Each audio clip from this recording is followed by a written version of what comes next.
Bakit ba? Ano ako eh. Hindi. Oh. Huwag kang umiyak, madidinig ka ng mga nurse. Ganyan ka din walang kilay.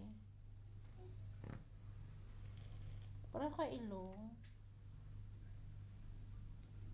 Ay, ilong? Ano pa? Hindi, no? Kanino ka ilong? Ay, mami. Kay mami pala. Kamukhang kamukha ni Chris Ann. Ayaw mo? Maganda ka. Ay, pogi siya. Pogi. Pogi, isang maganda. Kulaso, saka kulasa. Ang Okay, galing. gumaganon eh. Para si Chris, anong maliit, gumaganon. Kulaso, saka si kulasa. Magkapatid.